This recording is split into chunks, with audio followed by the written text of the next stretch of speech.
Hello friends, आप सबका कक्षा 8 विज्ञान विषय के अध्याय 16 प्रकाश के अभ्यास प्रश्नों की श्रृंखला में हार्दिक स्वागत है। तो हमने चैप्टर 1 से लेकर 15 तक सभी चैप्टर्स के क्वेश्चन आंसर्स को अच्छे से सॉल्व कर लिया है। वो क्लासेस आप चैनल की प्लेलिस्ट पर जाकर आराम से देख सकते हो। आज की इस क्लास में हम चैप्टर 16 के क्वेश्चन आंसर को सॉल्व करेंगे। तो चलिए शुरू करते हैं। देखें, पहला क्वेश्चन दिया गया है, मान लीजिए आप एक अंधेरे कमरे में हैं।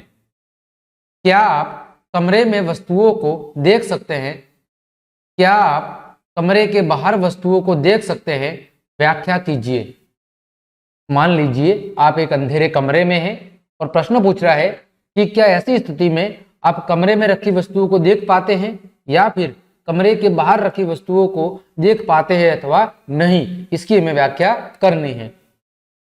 तो नहीं, अंधेरे में कुछ भी दिखाई नहीं देता क्योंकि कमरे में पड़ी वस्तुओं पर कोई प्रकाश नहीं पड़ रहा है और न ही वो स्वयं कोई प्रकाश उत्सर्जित कर रही है। इसीलिए अंधेरे कमरे में हमें कुछ भी दिखाई नहीं देगा। कमरे के बाहर वस्तुएं दिखाई दे सकती है यदि उन पर प्रकाश की किरणें आपतित हो रही हो अथवा वे स्वयं अपना प्रकाश उत्सर्जित कर रही हो। तो दोनों संभावना है कि कमरे के भीतर हम किसी भी प्रकार की वस्तु को अंधेरे में नहीं देख पाएंगे, ठीक है, और लेकिन कमरे के बाहर रखी कुछ वस्तुओं को देख भी सकते हैं और नहीं भी। उस स्थिति में देख सकते हैं जब बाहर रखी उन वस्तुओं पर कोई प्रकाश पड़ रहा हो या फिर वो प्रकाश स्वयं उस वस्तु के द्वारा उत्सर्जित किया जा रहा हो, ठीक है। चलिए दूसरा प्रश्न, नियमित तथा विसरित परावर्तन में अंतर बताइए। क्या विसरित परावर्तन का अर्थ है कि परावर्तन के नियम विफल हो गए हैं? हमें बताना है नियमित और विसरित परावर्तन में अंतर, और फिर बताना है कि क्या विसरित परावर्तन का अर्थ है कि परावर्तन के नियम वहां पर क्या हो गए हैं? विफल हो गए हैं। मतलब क्या विसरित परावर्तन में परावर्तन के नियम नहीं लगते? ये भी हमें बताना है। तो विसरित परावर्तन का अर्थ परावर्तन के नियम का विफल होना नहीं है। ऐसा नहीं है कि कहीं पर विसरित परावर्तन हो रहा है तो वहां पर परावर्तन के नियम नहीं लगेंगे। यह बात बिल्कुल गलत है। यह केवल पृष्ठ की अनियमितता के कारण होता है। विसरित परावर्तन में भी परावर्तन की क्रिया तो होती है, लेकिन पृष्ठ की अनियमितता के कारण उसमें कुछ बदलाव आ जाता है, ठीक है। तो विसरित परावर्तन भी परावर्तन के सभी नियमों की पालना करता है।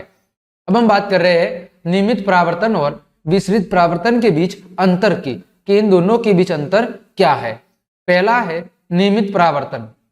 तो समतल और चिकने पृष्ठ पर नियमित परावर्तन की घटना होती है। कहां पर? एक समतल पृष्ठ और एक चिकना पृष्ठ, इन दोनों ही पृष्ठों पर नियमित परावर्तन की घटना हमें देखने को मिलती है।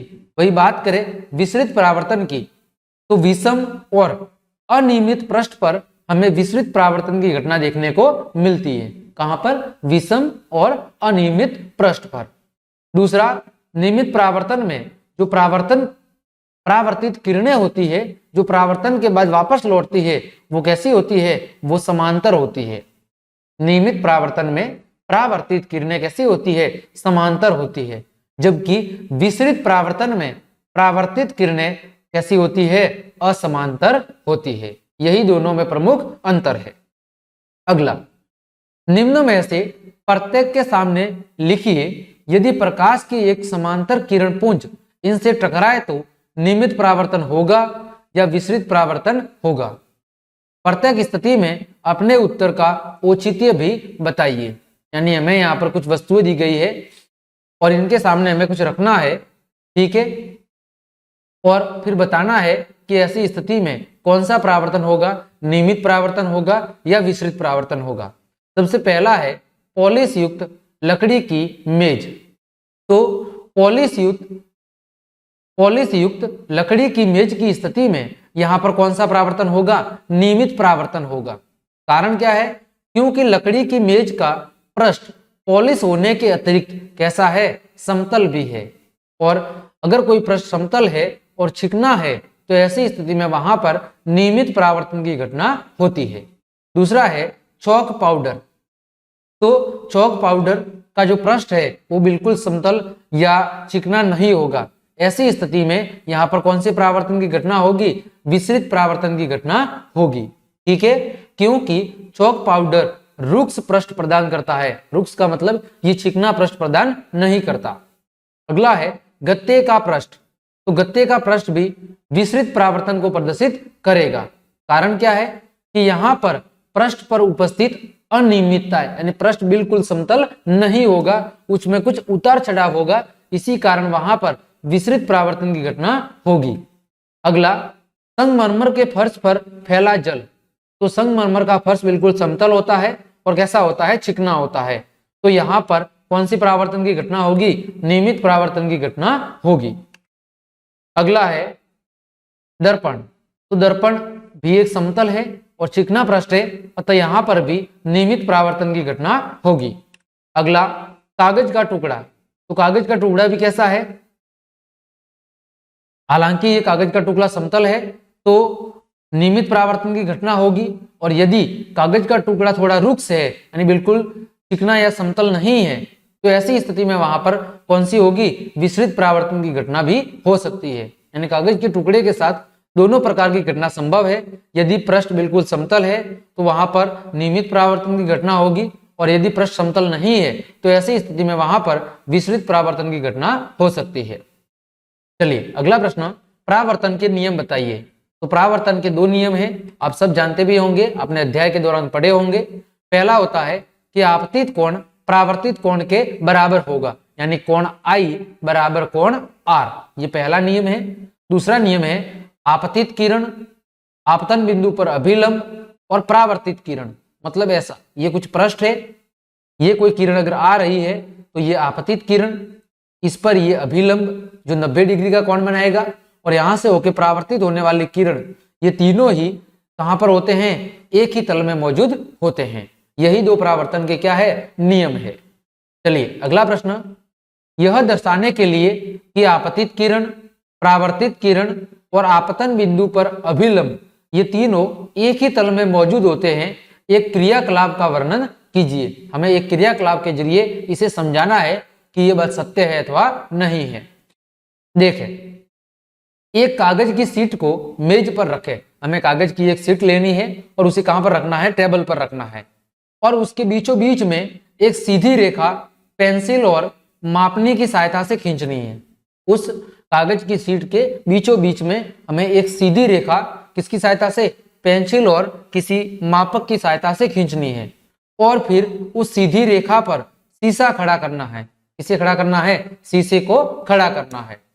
उसके पश्चात एक टॉर्च की सहायता से उस शीशे पर क्या डालना है? प्रकाश डालना है। तो हम पाते हैं कि आपतित किरण, अभिलंब और परावर्तित किरण तीनों एक ही तल में मौजूद होते हैं। देखो, ये आपके सामने एक चित्र दिया हुआ है। यहाँ पर एक कागज की शीट बिछाई गई है, वहां पर देखो एक लाइन खींची गई है, और फिर वहां पर एक दर्पण को रखा गया है। ठीक है, ये हाथ में देखो दर्पण है, फिर यहाँ से टॉर्च की रोशनी प्रकाशित की जा रही है, तो हमें पता चल रहा है कि यहाँ पर आपतित किरण, अभिलंब और यहाँ से होकर परावर्तित किरण तीनों एक ही तल में मौजूद होते हैं। ठीक है, तो जब मेज पर कागज की पूरी शीट को फैलाया जाता है तो यह तल को निरूपित करता है। किसको? एक तल को निरूपित करता है, और आपतित किरण, आपतन बिंदु पर अभिलंब और परावर्तित किरण ये तीनों एक ही तल में मौजूद होते हैं, यानी इसी कागज की शीट पर हमें दिखाई देते हैं। अगला, नीचे दिए गए रिक्त स्थानों की पूर्ति कीजिए। एक समतल दर्पण के सामने 1 मीटर दूर खड़ा व्यक्ति अपने प्रतिबिंब से कितना दिखाई दूर देगा? 2 मीटर दूर दिखाई देगा, यानी उसकी दुगुनी दूरी पर हमें दिखाई देगा। मतलब ये जैसे दर्पण है, इसके सामने कोई व्यक्ति अगर 1 मीटर की दूरी पर खड़ा है तो वो हमें दर्पण में 2 मीटर की दूरी पर उसका प्रतिबिंब बनते हुए दिखाई देगा। दूसरा, यदि किसी समतल दर्पण के सामने खड़े होकर आप अपने दाएं हाथ से अपने किसको? अपने कान को छूते हैं तो दर्पण में ऐसा लगेगा कि आपका दाया कान, यानी आप किस कान को छू रहे हो? आप बाएं कान को छू रहे हो। तो बाएं कान को छूने पर दर्पण में ऐसा लगेगा कि आपका दाया कान किस हाथ से? बाएं हाथ से क्या गया है? छुआ गया है। मतलब दाया भाग बाएं तरफ प्रतीत होगा और बाया भाग दाईं ओर प्रतीत होगा। तो अगर हम बाएं कान को छू रहे हैं तो वो हमें लिखा गया है कि अगर हम दाएं हाथ से बाएं कान को छू रहे हैं तो प्रतिबिंब में हमें दाया कान बाएं हाथ से छूता हुआ दिखाई देगा। अगला, जब आप मंद प्रकाश यानी कम प्रकाश में देखते हैं तो आपकी पुतली का आकार क्या हो जाता है? बढ़ जाता है या बड़ा हो जाता है।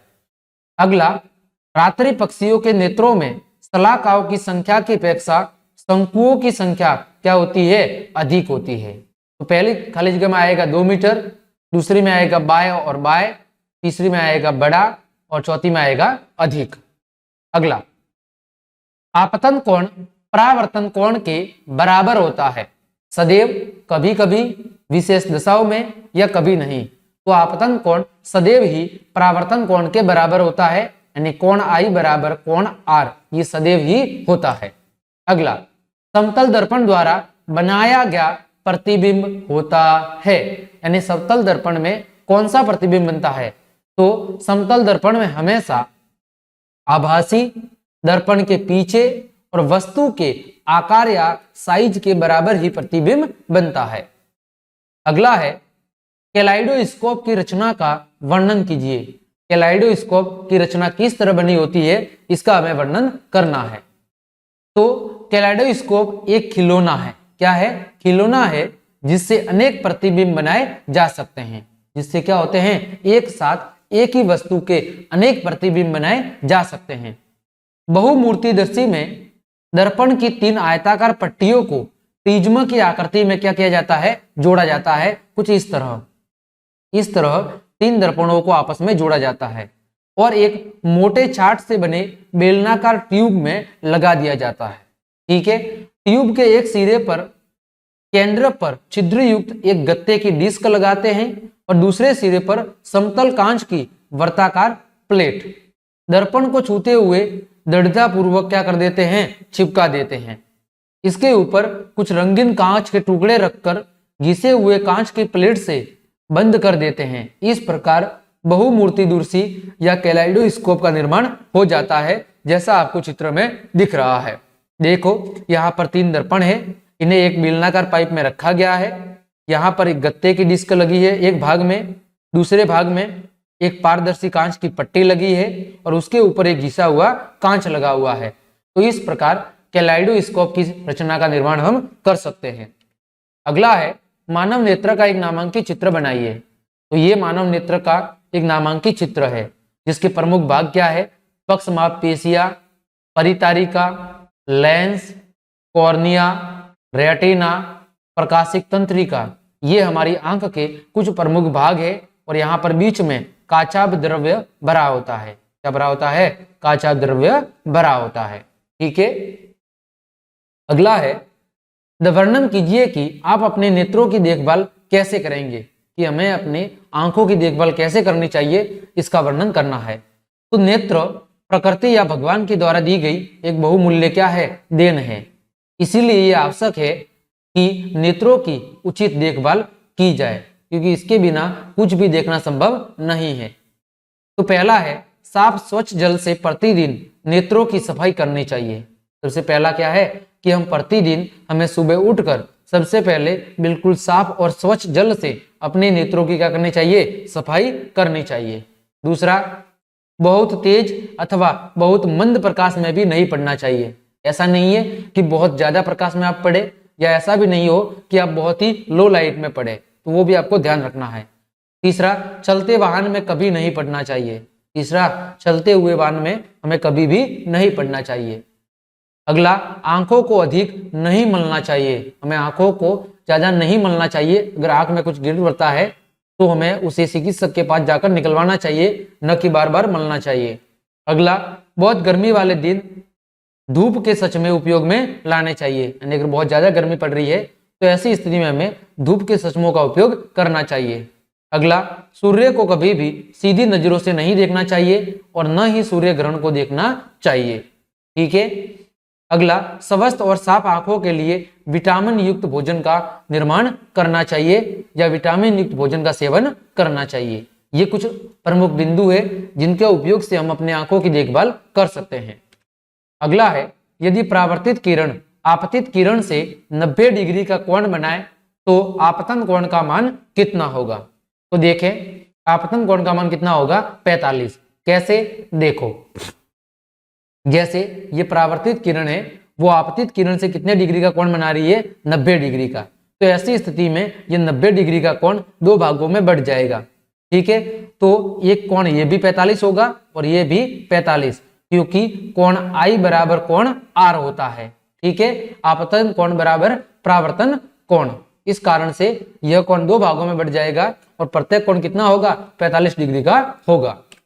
अगला, यदि दो समांतर समतल दर्पण, कैसे, समतल दर्पण है और एक दूसरे के समांतर एक दूसरे से 40 सेंटीमीटर के दूरी या अंतराल पर रखे हैं तो इनके बीच रखी एक मोमबत्ती के कितने प्रतिबिंब बनेंगे। तो ऐसी स्थिति में एक मोमबत्ती के कितने प्रतिबिंब बनेंगे, अनंत प्रतिबिंब बनेंगे। ठीक है, अगला प्रश्न है, दो दर्पण एक दूसरे के लंबवत यानी 90 डिग्री के कोण पर रखे हुए हैं, जैसा आपको चित्र में दिख रहा है। प्रकाश की एक किरण एक दर्पण पर 30 डिग्री के कोण पर क्या हो रही है, आपतित हो रही है। ठीक है, तो दूसरे दर्पण से परावर्तित होने वाली परावर्तित किरण बताइए। हमें दूसरे दर्पण जो ये नीचे की ओर आपको दिख रहा है, यहां से होकर जो परावर्तित किरण गुजरेगी उसका हमें आलेख बनाना है। तो देखें, इसका आलेख कुछ इस तरह बनेगा। ये जो किरण 30 डिग्री के कोण पर आपतित हो रही है, यही किरण दूसरे दर्पण पर भी 30 डिग्री के कोण पर क्या होगी, आपतित होगी। यहां पर तो भाई यहां पर ये आपतित हो रही है 30 डिग्री पर और परावर्तित भी होगी 30 डिग्री पर, क्योंकि कोण I बराबर क्या होता है, कोण R। लेकिन दूसरे दर्पण पर ये कितने कोण पर आपतित होगी, 60 डिग्री के कोण पर। तो दूसरे दर्पण के लिए कोण I बराबर कोण R कितना हो जाएगा, 60 डिग्री हो जाएगा।